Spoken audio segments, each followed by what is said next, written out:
this is my crate. It just arrived from Korea. We just got done with an exhibition and conference over there. We finally got it sent back, and now they are in my possession again. So we're gonna hang these up at this year's surf event so we can showcase some eco art and it bring awareness to environmental issues facing our oceans. This jellyfish was made with HDPE plastic, so a lot of your bottle caps.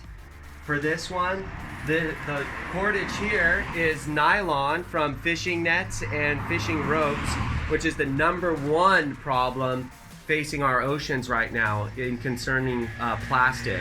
The main point of this exhibition was to focus on ecotourism, sustainable development, and environmental art. This is some of our stuff here. These are the jellyfish. This was hung up on a maybe 10-meter high ceiling. Used a scissor lift for the installation. Here you have a lot of different types of jellyfish sculptures.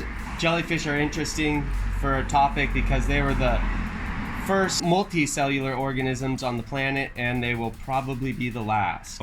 This right here, this was a piece that I put together in Jeju. The window came from an old cannery.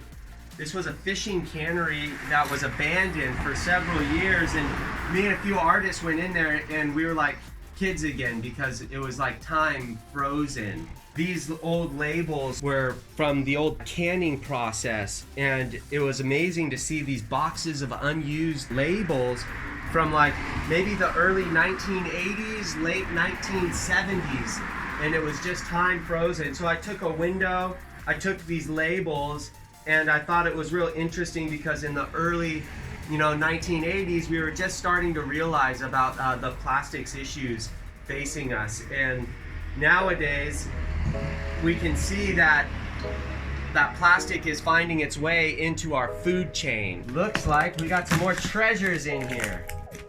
So these are our different types of plastic here.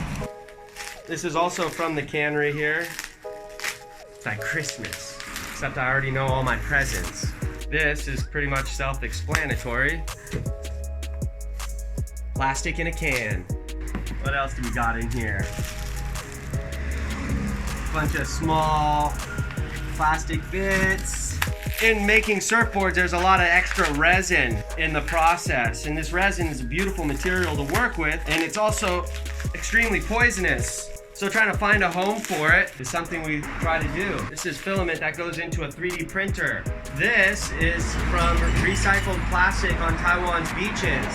Our recycling partner, Liang Kwai, they are a dedicated recycling company in Taiwan, and they were kind enough to process this plastic for us and give us this HDPE filament. With the help of our buddy Duncan Gibb, he was a designer staying with us for a little while, we put together some of these 3D printed objects. So thank you, Duncan. This was a book for the museum here where we had different artists and politicians coming in, and we were giving speeches and making some art with recycled plastic. These are some of the other artists in there.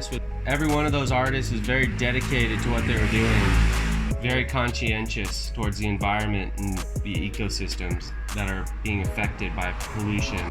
This guy was particularly interesting. These pieces here were taken from burnt pieces of plastic. So a lot of fishermen or a lot of locals in Jeju, they don't know what to do with all this plastic, so they would just light them on fire. And what he would do is he would go in afterwards and take all the, charred bits of plastic. So those are bits of fishing rope and fishing nets and other plastic particles that were burned on the beach. This artist did a mandala with microplastics. These were little promises and prayers and things that you feel sorry for harming the ocean that other people would write about.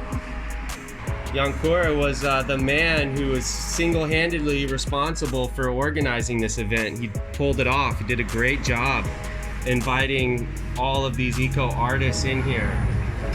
What he does is he takes beach waste and he makes these monsters, and these are trash messengers, and That's where we got the ideas. We're ocean new messengers, and Yankura's version of a messenger here. He's bringing a story to recycling and the problem of plastic.